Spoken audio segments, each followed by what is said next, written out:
Khalid Mashal hoggana yeroo Hamas ta'uun muudamiim. Khalid Mashal hoggantoota Hamas keessaa kanneen adda dureen Israa'el ajjechaaf barbaaddu keessaa tokko yoo ta'u, waggaa 36 dura yaalii ajjechaa Israa'el jalaa miliquun qabsoo Hamas finiinsaa kan jiran yoo ta'u, murtee koree shuuraa Hamas dabarsiin hoggana yeroo Hamas ta'uun muudamaniiti jiru. Khalid Mashal bu'uuressitootaa fi hundeessitoota Hamas keessaa tokko yoo ta'u, yeroo ammaa Turkii magaalaa Istaanbul keessa jiraatu. Gabaasa bal'aa qindeeffannee dhiyaannee jirra. Turtiin keessan haga xumuraatti nu faana ta'u. Artistoonni Senegaal antummaa fi deeggarsa Falasxiiniif qaban haala addaatiin ibsanii kan jiran yoo ta'u, mormii sirna apartaayidii Israa'eliif qaban bifa addaatiin agarsiisuun isaanii ijoo waltajjii addunyaa ta'ee jira.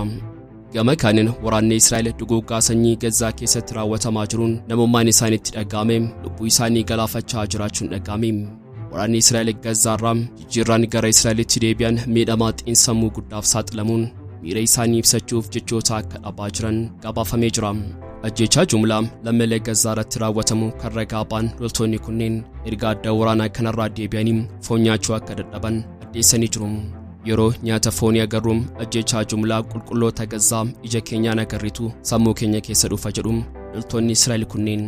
Gabaasa bal'aa turtii loltoonni Israa'el miidiyaa CNN waliin taasisan gabaabsinee qabannee jirra. Qophii keenyaam laayik gochuun jalqabaan affeerraa keenyaam yeroo maraatiin. Yooyaa Shamaar Kafuunee kabajamtoota dhaggeeffattoota keenyaam kun Oromiyaa 24 Newsdha. Odeeffannoolee wayitaawaa golee addunyaam kan giddu galeessaa dabalatee kan gaafa Afrikaa bal'inaan qindeessinee kan isin biraan geenyu ta'a. Kanneen yeroo jalqabaaf gara chaanala YouTube keenyaa dhuftan subscribe gochuun maatii keenya ta'a. Qophiin keenya namoota hedduu biraa akka ga'uuf like share gochuun waliif qooduun dagatina. Odeeffannoolee wayitaawaa onkoloolessaa 22 2024 kan saatii kanaa waliin turtii gaarii.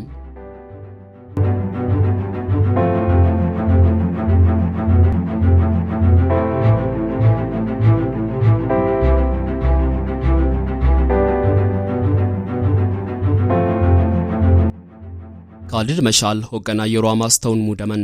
Khalid Mashal hoggantoota Hamas keessaa kanneen adda dureen Israa'el ajjechaaf barbaaddu keessaa tokko yoo ta'u, waggaa 36 dura yaalii ajjechaa Israa'el jalaa miliquun qabsoo Hamas finiinsaa kan jiran yoo ta'u, murtee koreen shuuraa Hamas dabarsiin hoggana yeroo Hamas ta'uun muudamanii jiru.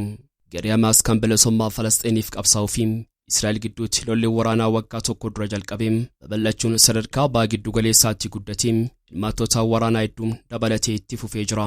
Haleellaa onkoloolessaa 7 bara darbeem daguun daangaa Israa'el seenuun Hamas raawwateem opereeshinii Xuufaanul Aqsaa jedhamee beekamu kan qindeesseem ogeessi isaa Yahyaa Sinwaar guyyoota muraasa dura Gazaa keessatti osoo lola waraanaa gaggeessaa jiranii wareegamuun isaanii yaadatama. Kanuma hordofuun bu'uuressitoota Hamas keessaa tokko kan ta'e gameessi qabsoo bilisummaa Falasxiin Khalid Mashal garee kanaa hoogganaa yeroo ta'uun filamuun isaa beekameetii jira. Hundeeffamuu Hamas booda turtii waggaa tokkootiin qaamota tikaa Israa'eliin yaalii ajjechaa isarratti raawwatame jalaa miliquu kan danda'e Khalid Mashal bakki dhaloota isaa Falasxiin magaalaa West Baankii ta'utu himama. Barsiisaa fiiziksii kan ta'an Khalid Mashal hoggantootaa fi imaamota isaanii waliin garee Hamasiin erga hundeessanii booda dabalataan akka lakkoofsa faranjootaatti bara 1996 hanga bara 2011tti hoogganaa Hamas ta'uun tajaajilaa kan turan yoo ta'u, yeroo ammaa kanaam hoogganaa yeroo garichaa ta'anii filamanii jiru. Turkii magaalaa Istaanbul kan jiraatan qabsaan bilisummaa Falasxiin gameessi Khalid Mashal yeroo sirna kadhannaa Yahyaa Sinwaariif taasifame irratti haasawaa taasisaniin Hamas ajjechaa Yahyaa Sinwaar kanaaf Israa'eliin haaloonii baatam jedhanii dhaadatanii jiru. Yaadannoo Sinwaariif haleellaa hamaa Israa'el irratti ni roobsina kan jedhan Khalid Mashal seenaa warraaqsaa qabsoo Hamas keessatti yeroo jalqabaaf hoogganaa Hamas koonyaa Gazaan ala jiraatu ta'uun filatamee jira. Gama kaaniin Hamas masjida Al-Aqsaa tiksuuf tattaaffiin qindoominaan gaggeeffamu akka qabu gaafate. Magaalaa Qudsii yookaan Yerusaalem jedhamtee kan beekamtutti gaafatamaan biiroo Hamas Haaruun Nasruddin kaleessa ibsa kennaniin masjida Al-Aqsaa tiksuu fi weerara Yahudootaan irratti gaggeeffamaa jiru dura dhaabbachuuf tattaaffiin taasifamu jabaatee itti fufuu qaba jedhee jira. Yahudoonni yeroo sirna kadhannaa isaanii taasisuuf gara iddoo kanaa dhufan mooraa masjida Al-Aqsaa keessatti mallattoo isaan agarsiisanii fi dirree masjidichaa dhuunfachuuf sirna garaagaraa isaan taasisaa jiran balaafamaa ta'uu isaa kan akeekan hoogganaan kun West Bank Yerusaalem fi naannawaa kanatti kanneen argaman musliimoonni iddoo kabajamaa musliimotaa kana kabajaa isaa tiksuu irratti shoora olaanaa ni qabaatu kan jedhan yoo ta'u, amantoonni Islaamaa iddoo kabajamaa masjida Al-Aqsaatti yeroo akka kanaa argamuun dirqama ta'uu isaa hubachiisanii jiru. sirna kabaja amantaa Yihuudootaa Suukootiin guyyaa shanaffaa isaa kabajuuf gara iddoo kabajamaa Masjida Al-Aqsaa kana kan dhufan finxaaleeyyiin Yihudootaa baay'inni isaanii 2,000 kan dhiyaatu yoo ta'u ba'aa Yerusaalemitti kan argamu Masjida Al-Aqsaa kabaja isaa salphisaa jiru jedhamaa jira. Finxaaleeyyiin Yihudootaa kunneen qaamota waraanaa Israa'eliin marfamuun garee gareetti qoodamuun iddoo kabajamaa musliimotaa kana keessa deemuun sirna kabajaa isaanii taasisuu irratti argamus jedhamee jira. Artistoonni Senegaal Falasxiiniif deeggarsa isaanii barreessuudhaan agarsiisan. Artistoonni giraafitii Senegaal keessatti deeggarsa Falasxiiniif Liibaanos dallaa adda akka irratti dibanii hubannoo uumuun haleellaa Israa'el irratti deebii kennan. Waldaan artistoota giraafitii Pan Afrikaa yookaan RBS fi gareen artistoota Afrikaa farra apartaayidii waliin ta'uun daandii naannoo Oukaam namoonni baay'atan keessatti waa'ee haleellaa Falasxiiniif Liibaanos keessatti raawwatame irratti hubannoo uumuun hojjetanii jiru. Artistoonni sagalee hawaasaa isaanii ta'aniin faayidaa kennuu hubannoo uumuuf yeroo barbaachisaa ta'etti qajeelchuu qabu jedhu. Sagalee uummataa Senegaal kan yeroo hundaa Falasxiin cinaa dhaabbatu ta'uuf fedhii qaban ibsaniiru. Kaayyoon isaanii murtii siyaasaa bira darbee uummata Falasxiiniif Liibaanos waliin tumsa agarsiisuu akka ta'e ibsanii jiru. Kaayyoon isaanii taateewwan Falasxiiniif Liibaanos keessatti raawwataman irratti xiyyeeffannaa harkisuu hubannoo uumuu fi dhimmicha caalaatti mul'isuu fi qaama jireenyaa guyyaa guyyaa taasisuu ture jedhan. Senegaal biyyoota Afrikaa jalqabaa bara 1989 Falasxiin dachee ishee irratti ergamaa dippiloomaasii akka banatu hayyamte keessaa tokko yoo taatu pirezidaantiin Falasxiin duraanii Yaasir Arafaatiif paaspoortii dippiloomaasii kan kennan keessaa tokkodha jechuun Anadooluun gabaasee jira. Waraanni Israa'el duguuggaa sanyii Gazaa keessatti raawwatamaa jiruun namummaan isaanitti dhaga'ame lubbuu isaanii galaafachaa jiraachuun dhaga'ame. Waraanni Israa'el Gazaa irratti jijjiirraan gara Israa'elitti deebi'an miidhamaa xiinsammuu guddaaf saaxilamuun miira isaanii ibsachuuf jechoota akka dhabaa jiran ibsaa jiru. Gochaa gara jabinaa tasuma hawaasni idil-addunyaa hubachuu hin danda'u jedhanii kan ibsan kana arguu isaaniif loltoonni garii lubbuu isaanii galaafatanii jiru kan jedhan yoo ta'u Israa'el Gazaa irratti ajjechaa suukkanneessaa ishee raawwachaa jirtu miidhamaa fi gaaga'ama lammiilee Falasxiin irra ga'aa jiru. Jijjiirraa waraanaan loltoonni gara bakka biraatti ergamaa jiran dhiibbaa guddaa loltoota kanarra ga'aa jiraachuu isaa himamaa jira. Miidiyaa CNN'f dhugaa kana kan himan loltoonni waraanaa Israa'el duulli geggeeffamaa jiru haalaan sodaachisaa ta'uu himaa jiru. Ajjechaa jumlaa lammiilee Gazaa irratti raawwatamu kan ragaa ba'an loltoonni kunneen erga adda waraanaa kanarraa deebi'anii foon nyaachuu akka dadhaban addeessanii jiru. Yeroo nyaata foonii agarru ajjechaa jumlaa qulqulloota Gazaa ija keenyaan agarritu sammuu keenya keessa dhufa jedhu.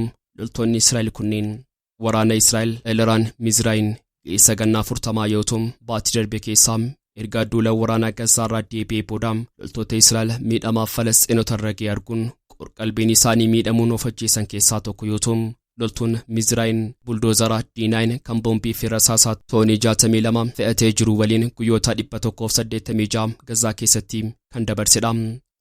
Riyaan Mizraayii kan ta'e konkolaachisaan buldoozara Gaayizaakiin turtii Gazaa keessatti dabarsineen baay'ee wantoota ibsuuf nutti ulfaatu hedduu arginee jirra jechuun CNN itti himee jira.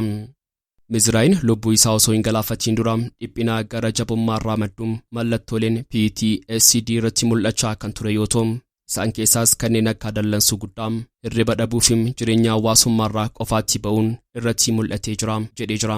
Maatiin loltuu Israa'el kan lubbuu isaa galaafate kana yaada kennaniin wanta achitti argee sirriitti kan hubachuu danda'u nafaan kanneen achi turan qofadha jedhee nuuf ibsuuf illee dadhabee ture jechuun ragaa ba'anii jiru. Gama kaaniin hoogganaan dhaabbata biyyoota gamtoomanii baqattoota Falasxiiniif Israa'el ergamoonni gargaarsa namoomaa nyaataa fi qorichaa dabalatee dhiyeessii murteessaa ta'e qabatee kaaba Gazaa akka hin geenye dhorkuu itti fuftee jirti jechuun himatu. Hospitaalonni haleelamuun ibsaa malee kan hafan yoo ta'u namoonni miidhaman immoo kunuunsa malee hafaniiru jechuun Philip Lazaariiniin toora X irratti barreessee jira. Akkasumas daannoowwan dhaabbatichaa hafan hundi sababii buqqaatotaatiin garmalee waan guutameef ummanni mana fincaanii keessa fa'aa jiraachuu dirqameera jedhan. Akkasumas namoonni baqachuuf yaalaa jiran ajjeefamaa jiru jedhu.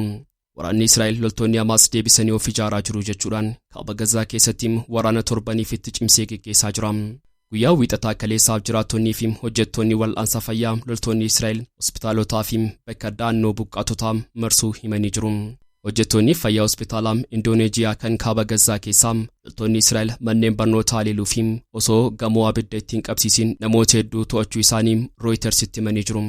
akkasumas miidiyaaleen Falasxiinotaa guyyaa wiixataa akka gabaasanitti haleellaa waraanni Israa'el bakka daannoo namoota buqqaafamuun mana barnootaa Jabaaliyaa keessatti daatan irratti raawwatameen yoo xinnaatee namoonni 10 ajjeefamuu gabaasanii jiru. Iddoonni kunis kaaba Gazaa keessaa bakka magaalaa namoonni hedduun keessa jiraatanidha. Israa'el miidiyaaleen idil addunyaa Gazaa seenanii walabaan akka hin gabaasne dhorkitee kan jirtu yoo ta'u, sababii kanaatiinis miidiyaaleen waan qabatamaa lafarra jiru mirkaneessuun akka itti ulfaatee ibsaa jiru. Egaan kabajamtoota hordoftoota keenya odeeffannoolee wayita hawaasaatii kanaaf qabannee dhiyaanne asumarratti goolama. Kanneen chaanala YouTube keenyaa haaraa taatan subscribe gochuun maatii keenya ta'a. Qophii keenyaan like, share gochuun waliif qooduun dagatina. Hanga xumuraatti waan nu faana turtaniif galatooma.